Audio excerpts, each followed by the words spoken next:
नमस्कार, साधना प्लस पर मैं हूं आपके साथ पूजा अग्रवाल। बुलेटिन की शुरुआत करेंगे बिहार झारखंड की तमाम खबरों के साथ, लेकिन उससे पहले एक नजर इस वक्त की हेडलाइंस पर।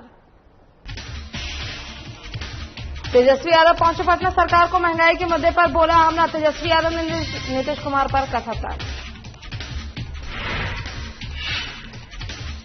गुमला में तिर्की ने तीर्थ स्थल का किया निरीक्षण। तीर्थ स्थल पर हो रहे निर्माण कार्यों का लिया जायजा, अधिकारियों को दिए जरूरी दिशा निर्देश। पटना में वन विभाग ने गुप्त सूचना पर की छापेमारी में 35 किलो हाथी के दांत किए गए बरामद। मामले में डॉक्टर के साथ 3 और लोग हुए गिरफ्तार। और गुमला में बारिश में डायवर्जन हुआ ध्वस्त। डायवर्जन ध्वस्त होने से फसलें हुई बर्बाद, खेतों में भी भर गया पानी। चलिए शुरुआत करेंगे खबरों से, और बिहार से इस वक्त की खबर है जहां पर लगातार नीतीश कुमार पर तंज कसते नजर आ रहे हैं। करीब 2 महीने बाद नेता प्रतिपक्ष तेजस्वी यादव बुधवार की सुबह पटना पहुंचे और पहुंचते ही उन्होंने महंगाई के मुद्दे पर सरकार को घेरा है। इसके अलावा उन्होंने लालू यादव की सेहत से जुड़ी जानकारी भी दी और कहा कि लालू यादव के इलाज डॉक्टरों की देखरेख में चल रहा है और उनको अभी सेहत पर ध्यान देने की जरूरत है। वहीं मौके पर तेजस्वी यादव ने नीतीश कुमार पर हमला बोलते हुए कहा कि नीतीश कुमार जोड़ तोड़ की राजनीति करने में जुटे हुए हैं और लगातार तेजस्वी यादव जो है वो नीतीश सरकार पर हमलावर नजर आते रहे हैं। ये भी पता होना चाहिए कि नेता के साथ साथ हम बेटा भी हैं और आप लोग सब लोग जान रहे हैं कि आदरणीय लालू जी की तबीयत जो है वो काफी अभी ध्यान रखने की जरूरत है और लोग जो है वो कर रहे हैं। और कोविड का दौर भी था और नीतीश जी ने तो अपने सारे प्रभारी मंत्री हो या जितने जनप्रतिनिधि हो सबका हाथ पारी बांध रखे थे।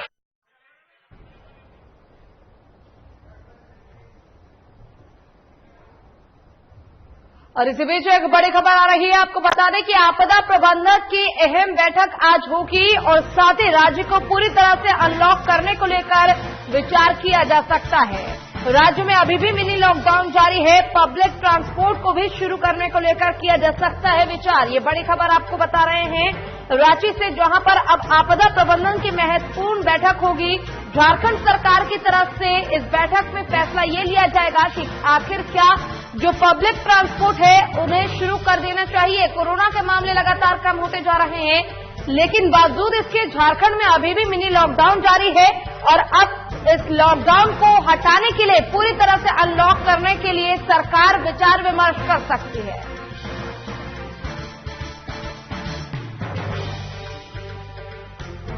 ये बड़ी खबर आपको बता रहे हैं, जहां आपदा प्रबंधन की महत्वपूर्ण बैठक आज होनी है। राज्य को पूरी तरह से अनलॉक करने को लेकर विचार किया जा सकता है। इसमें राज्य में अभी भी मिनी लॉकडाउन जारी है। पब्लिक ट्रांसपोर्ट को भी शुरू करने को लेकर विचार किया जा सकता है। मिनी लॉकडाउन के तहत कई सावधानियां अभी भी लोगों को बरतनी पड़ रही है। सरकार के गाइडलाइन का पालन अभी भी करना पड़ रहा है। इसी पर अधिक जानकारी के लिए हमारे साथ हमारे वरिष्ठ संवाददाता नवीन शर्मा लाइव जुड़ चुके हैं। नवीन, जिस प्रकार से सबसे महत्वपूर्ण खबर कि आपदा प्रबंधन की महत्वपूर्ण बैठक होगी, अनलॉक को लेकर विचार किया जा सकता है, क्या कुछ पूरी जानकारी? बिल्कुल, निश्चित तौर पे आपदा प्रबंधन की आज महत्वपूर्ण बैठक है और मुख्यमंत्री हेमंत सोरेन की अध्यक्षता में यह बैठक होनी है। आपदा प्रबंधन मंत्री बन्ना गुप्ता भी इस बैठक में शामिल होंगे। डेटा देखा जाएगा कि अब तक जो लॉकडाउन राज्य में था उसके बाद उससे संक्रमण की रफ्तार में कितनी कमी आई है। पिछले 2 हफ्तों से अगर जिक्र करें तो 2 हफ्तों से राज्य में मिनी लॉकडाउन है पूजा, और ऐसे में कई अभी भी जो है बंदिशें राज्य में लागू है सरकार की तरफ से। 4 बजे तक ही बाजारों को खोलने की इजाजत है, 4 बजे के बाद पूर्ण लॉकडाउन है। वहीं जो सप्ताह का आखिरी दिन जो शनिवार शाम से लेकर के सोमवार की सुबह 6 बजे तक संपूर्ण लॉकडाउन है। अभी भी ये व्यवस्था जारी है। तो जहां तक ये व्यवस्थाएं हैं, इसको लेकर के आज आपदा की बैठक में महत्वपूर्ण फैसला लिया जा सकता है। ये देखने वाली बात होगी कि ये जो साप्ताहिक लॉकडाउन है, क्या इस साप्ताहिक लॉकडाउन को सरकार खत्म करेगी या फिर लंबे समय से जो प्राइवेट ट्रांसपोर्ट है, जो पब्लिक ट्रांसपोर्ट है, बस सेवाएं बाधित हैं, बस सेवाएं जो है वो बंद है, लोगों को परेशानी हो रही है। हालांकि इस बीच ट्रेन की सुविधाएं जरूर चालू है, तो कहीं न कहीं सरकार इस पर विचार कर सकती है कि बस सेवाओं को चालू किया जाए। हालांकि अंतर्राज्यीय बस सेवा की अगर बात की जाए तो अंतर्राज्यीय बस सेवा को लगता नहीं है कि इस महीने सरकार शुरू करेगी, क्योंकि सूत्रों की माने तो सरकार की तरफ से यह स्पष्ट कर दिया जा चुका है कि दूसरे राज्यों से जो बस परिवहन है झारखंड के लिए या फिर झारखंड से दूसरे राज्यों के लिए जो बस परिवहन है वो सेवा फिलहाल चालू नहीं की जाएगी संक्रमण को देखते हुए। जहां तक तीसरी लहर की बात करें तो तीसरी लहर का अंदेशा कई राज्यों में लगाया जा रहा है। झारखंड में भी तीसरी लहर का जिक्र किया जा रहा है। झारखंड में 7 तरह के म्यूटेंट कोरोना के पाए गए हैं, डेल्टा समेत। तो निश्चित तौर पे ये एक चिंताजनक विषय है और मुझे नहीं लगता है कि सरकार बहुत ज्यादा बंदिशों में छूट देगी, यानी राज्य में बंदिशें अभी भी लागू रहेंगी। हाँ, सरकार निश्चित तौर पे जो बस सेवाएं हैं, जो पब्लिक ट्रांसपोर्ट है, उसको चालू करने पर विचार कर सकती है। जहां तक मिनी लॉकडाउन की बात की जाए तो पूजा अभी फिलहाल बाजार 4 बजे तक खुले हुए हैं। इसमें अगर बोले तो जिम सेंटर से लेकर के सिनेमा हॉल, ये स्विमिंग पूल, ये सारी चीजें बंद है, लेकिन कहीं ना कहीं शॉपिंग कॉम्प्लेक्स जो है वो खुले हुए हैं। शॉपिंग मॉल में जो है कपड़ों की दुकानें जो है, मॉल जो है उसे खोले गए हैं। इसके अलावा जो लगभग सारी दुकानें बंद थी उन दुकानों को खोल दिया गया है।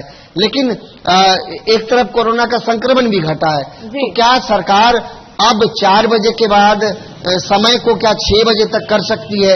ये एक बड़ा सवाल है, क्योंकि 4 बजे तक का भी वक्त जो है वो पर्याप्त नहीं हो पा रहा है। बाजारों में भीड़ उमड़ रही है, तो कहीं ना कहीं 6 बजे तक का अगर वक्त लोगों को मिल जाए तो शायद ये जो अचानक से जो एकाएक जो भीड़ बाजारों में उठती है वो भीड़ कम से कम शायद थोड़ा सा कम हो।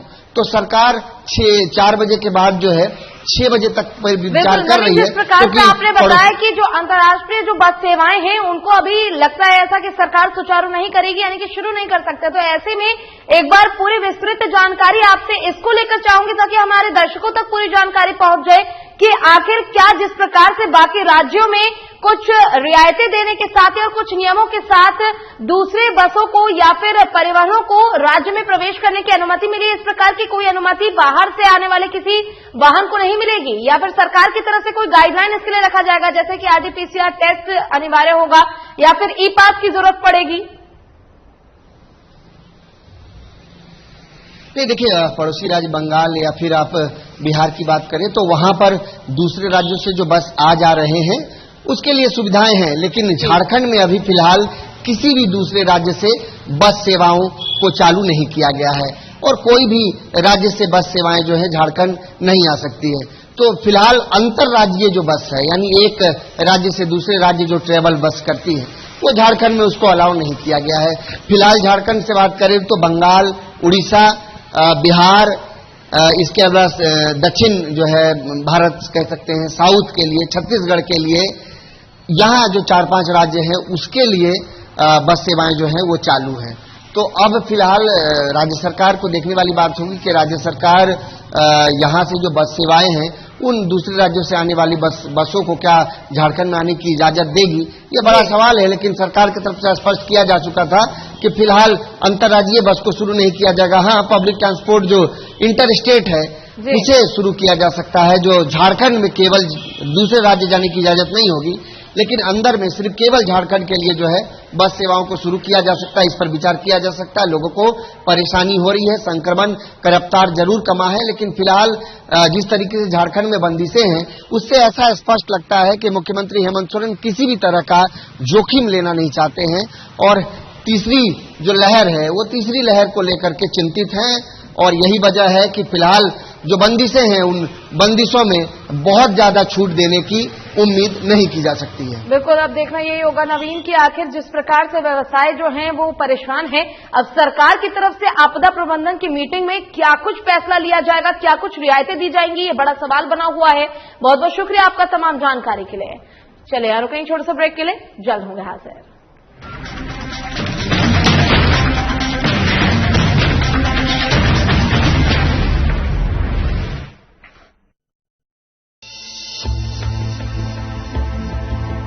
रामकृष्ण मिशन अस्पताल रांची में सेवा का एक सर्वोत्तम संस्थान। 7 दशकों से रामकृष्ण मिशन सैनिटोरियम में सभी बीमारियों का आधुनिक पद्धति से सस्ते दर पर इलाज। अस्पताल में अनुभवी डॉक्टर और कुशल नर्सें रखेंगी आपका विशेष ख्याल। सभी आधुनिक चिकित्सकीय उपकरणों से लैस 24/7 है सेवा में समर्पित रामकृष्ण मिशन अस्पताल, खूंटी रोड, तूपुदाना, रांची, जिसका सेवा ही परम धर्म है।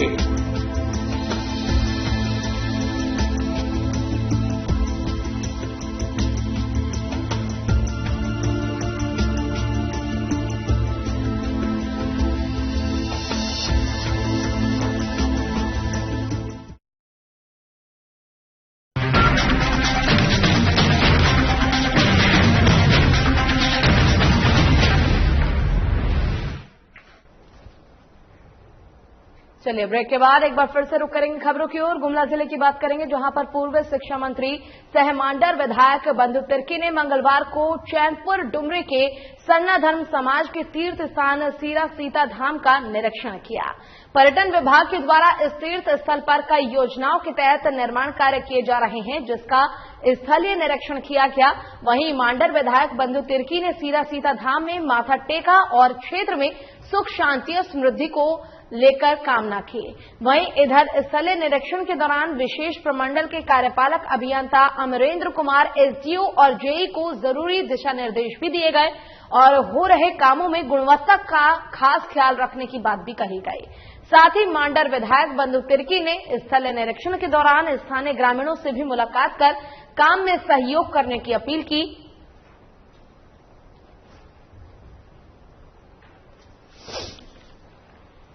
आस्था और विश्वास का केंद्र सीरा सीता को पर्यटन स्थल के रूप में विकसित करने के लिए राज्य सरकार के द्वारा 4,21,72,000 की राशि शुरू कर दी के सैंक्शन स्वीकृति दे दी गई है और इसके लिए जो प्रक्रिया निविदा वगैरह भी कर दिया गया है। अविलंब इस पर कार्य शुरू किया जाएगा। राज्य के माननीय मुख्यमंत्री हेमंत सोरेन जी को प्रति आभार व्यक्त करते हुए उनको मैं आग्रह किया हूं कि ऑनलाइन इसका शिलान्यास करें।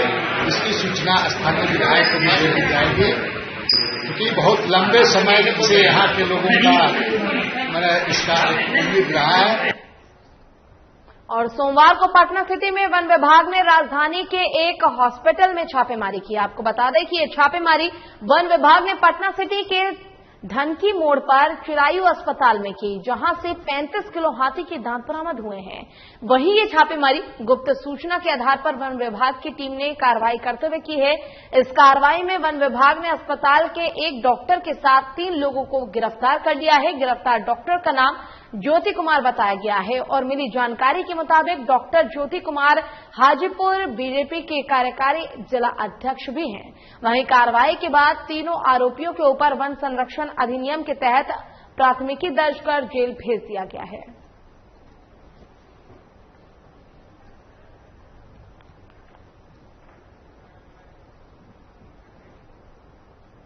बात गुमला जिले की करेंगे, जहां पर भिखमपुर तक 22 करोड़ की लागत से बन रहे सड़क और अंतर्राष्ट्रीय रोड को जोड़ने वाली सड़क पर कितना बाजार डाड़ के पास बना डायवर्जन सोमवार को मूसलाधार बारिश के चलते ढह गया और जिससे अब आवाजाही में लोगों को काफी परेशानियों का सामना करना पड़ रहा है। साथ ही इसकी वजह से पास के खेतों में भी पानी भर गया, जिससे कि खेतों में लगी फसलें बर्बाद हो गई। यहां सड़क निर्माण का कार्य प्रगति पर है और जगह जगह पर डायवर्जन भी बनाए गए हैं, लेकिन अब सवाल ये उठता है कि आखिर इन्हें मुसीबत से अगर बनाया गया तो माफ कीजिएगा, अगर इन्हें मजबूती से बनाया गया है तो क्या ये तेज बारिश में बहता, और अगर ये डायवर्जन बह सकता है तो बाकी के भी डायवर्जन बह सकते हैं। अब ऐसे में यहां सड़क हादसे का खतरा बढ़ता जा रहा है।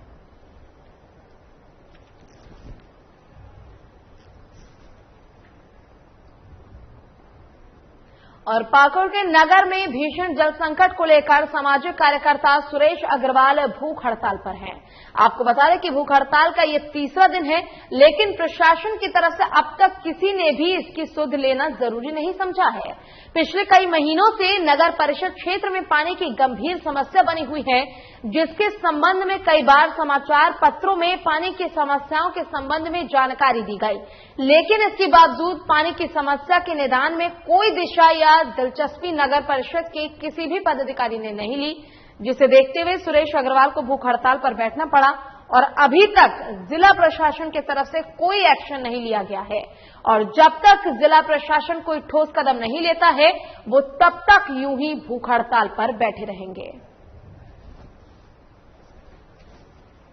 शहर की जनता के लिए पानी आपूर्ति हेतु मैं आज भूख हड़ताल में बैठा हूं। कल से आज विगत कई महीनों से पाकुड़ नगर परिषद के द्वारा पाकुड़ शहर की जनताओं को पानी सुचारू रूप से प्राप्त नहीं होता है। मैं इसके लिए 15 दिन पहले मैं अनुमंडल पदाधिकारी को लिखित आवेदन दिया था। उक्त आवेदन में उनके द्वारा मुझे कोविड-19 का हवाला देते हुए मुझे अनुमति नहीं दी गई थी। मैंने जनताओं से वादा किया था कि मैं पुनः भूख हड़ताल में 21 तारीख को बैठूंगा, चाहे इसके लिए मुझे कुछ भी करना पड़े। और खबर पतरातू प्रखंड से है, जहां पर ट्रक से डीजल चोरी होने का मामला सामने आया है। आपको बता दें कि पतरातू प्रखंड निवासी मुन्ना ओझा की गाड़ी से बीती रात कुछ चोरों ने डीजल का तेल चोरी कर लिया। वहीं ट्रक चालक ने बताया कि उनकी गाड़ी में लगभग 200 लीटर डीजल था, जो अज्ञात चोरों ने चोरी कर लिया। महंगाई के इस दौर में 200 लीटर डीजल चोरी होने से उन्हें काफी बड़ा आर्थिक नुकसान हुआ है।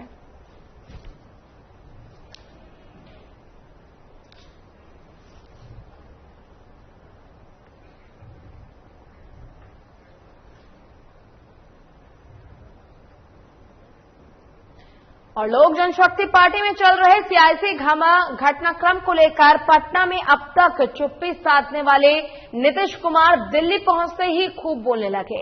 एलजेपी में चल रहे मौजूदा घटनाक्रम को लेकर सीएम नीतीश कुमार ने पहली बार अपनी चुप्पी तोड़ी है। 3 दिनों के दिल्ली दौरे पर पहुंचे सीएम नीतीश कुमार ने कहा है कि लोक जनशक्ति पार्टी में जो कुछ चल रहा है, इसमें हमारी कोई भूमिका नहीं है। मुख्यमंत्री नीतीश कुमार जब दिल्ली एयरपोर्ट से निकले तब उसी वक्त उन्होंने मीडिया से बातचीत की और सीएम नीतीश ने कहा कि कुछ लोगों को हमारे ऊपर बोलने से पब्लिसिटी मिलती है, इसलिए वो खूब बोलते हैं। लोक जनशक्ति पार्टी के सांसद से जेडीयू में शामिल नहीं होंगे। इस बात पे पूछे जाने पर नीतीश कुमार ने कहा कि ये बात खुद पशुपति कुमार पारस ने कही थी कि वो एनडीए में है। नीतीश ने कहा कि पता नहीं लोग क्यों हमसे नाराज हैं, जबकि हमारी इस पूरे मामले में कोई भूमिका नहीं है।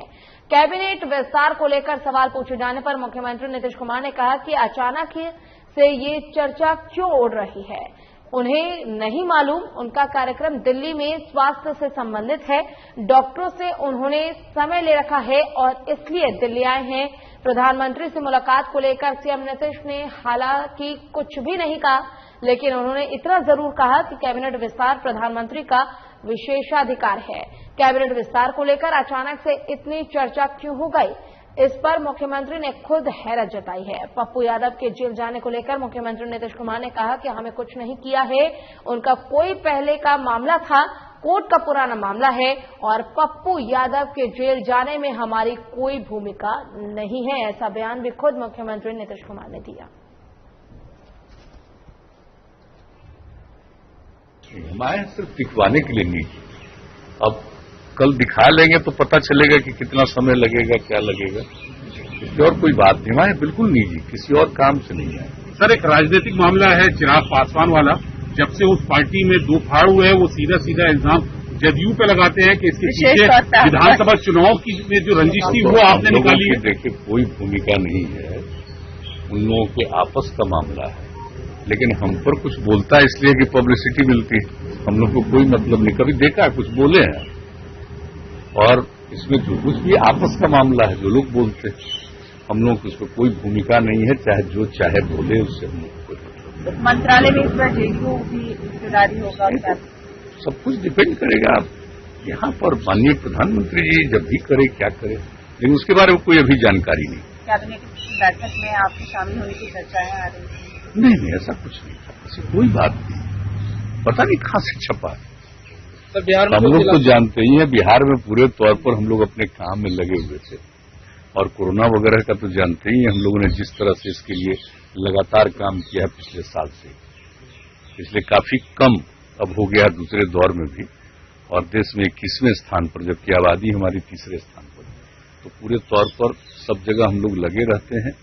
और भी दूसरा जो जरूरी काम है, लोगों को मदद करना या डेवलपमेंट का काम, या अब आ गया है इन दिनों अब फ्लड का समय आ गया, तो इन सब चीजों पर ध्यान देना हम लोगों का काम, उसी में लगे रहते हैं। लेकिन कई लोग कुछ कुछ बोलते रहते हैं, तो लोगों की अपनी दिलचस्पी है, अपनी पब्लिसिटी के लिए, हम लोग की उसमें कोई दिलचस्पी सर कल से कुछ हम लोगों की न भूमिका है, न उसमें हम लोगों का कोई उसमें चाहत है कुछ।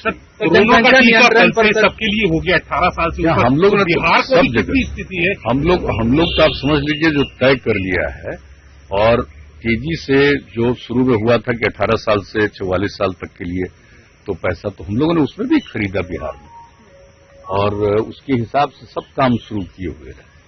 और अब तो आदरणीय प्रधानमंत्री जी ने कह दिया कि अब केंद्र सरकार ही देगी, तो वो चलेगा, और कल से भी उसका काम शुरुआत हो गया, और कल तो बड़े पैमाने पर और टीकाकरण हुआ। और हम लोगों ने तय कर दिया है कल ही कि 6 महीने में मिनिमम 6 करोड़ का टीकाकरण हम लोग करवाएंगे, और उसके लिए सारी तैयारी, तो कल इसी के लिए कार्यक्रम भी हुआ, 17 से कर रहे हैं हम लोग, और निश्चित रूप से सारी दिलचस्पी के साथ, और पहले से ही जब से शुरू हुआ है टीकाकरण तब से ही हम लोग पूरी दिलचस्पी लेकर के काम कर रहे हैं। और मुख्यमंत्री नीतीश कुमार एकाणे मार्ग स्थित संकल्प से वीडियो कॉन्फ्रेंसिंग द्वारा राज्य स्तरीय बैंकर्स समिति की 76वीं बैठक में शामिल हुए। इस अवसर पर अपने संबोधन में मुख्यमंत्री ने कहा कि मुझे खुशी है कि आज 76वीं राज्य स्तरीय बैंकर्स समिति SLBC की बैठक में शामिल होने का मौका मुझे मिला। हर साल होने वाली SLBC की पहली बैठक में अधिकतर बार मैं शामिल हुआ हूं। पिछले साल 15 जून को SLBC की बैठक में भी शामिल हुआ था, आज भी बैठक में शामिल हुआ हूं। और मुख्यमंत्री ने कहा कि मुख्य महाप्रबंधक, रिजर्व बैंक के महाप्रबंधक और प्रभारी नाबार्ड के मुख्य महाप्रबंधक ने चर्चा के दौरान कई बातों की जानकारी दी। मुख्यमंत्री ने कहा कि कोरोना की दूसरी लहर पर काबू पाया जा रहा है और देश और बिहार में भी कोरोना संक्रमण के दर में गिरावट आ रही है। कोरोना संक्रमण के मामलों में बिहार देश में 21वें स्थान पर है, जबकि आबादी के नजर से अगर देखें तो तीसरे स्थान पर है। उन्होंने कहा कि हम लोग टीकाकरण के लिए तेजी से काम कर रहे हैं। प्रधानमंत्री को इसके लिए विशेष तौर पर बधाई देता हूं कि सबका मुफ्त टीकाकरण किया जा रहा है। हम लोगों ने कल से टीकाकरण के लिए एक विशेष अभियान की शुरुआत की है। उन्होंने कहा कि कोरोना संक्रमण से बचाव के लिए लॉकडाउन लगाया गया है, जिस दौरान गरीब असहाय लोगों को भोजन और तमाम चीजों की सुविधा भी दी गई और उनके लिए प्रबंध किया गया। विकास कार्यों के साथ साथ अन्य योजनाओं में भी बैंकों की महत्वपूर्ण भूमिका है। बिहार के विकास में बैंक अपनी सहभागिता और बढ़ाए।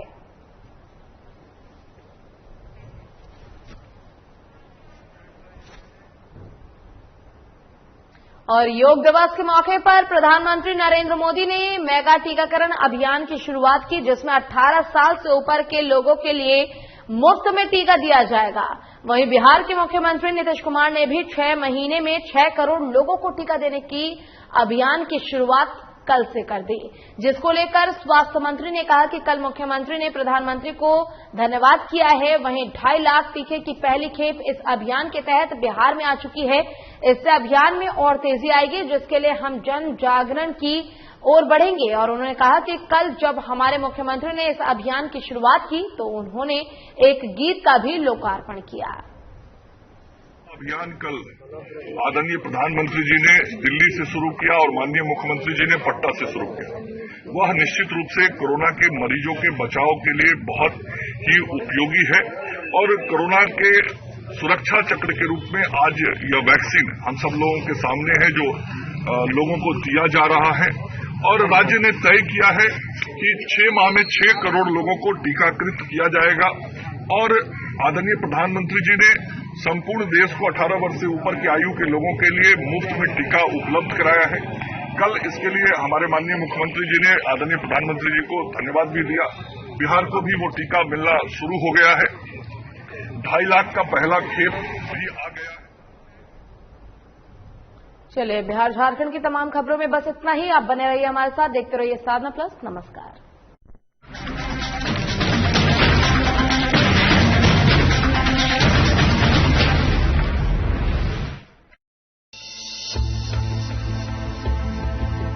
रामकृष्ण मिशन अस्पताल रांची में सेवा का एक सर्वोत्तम संस्थान।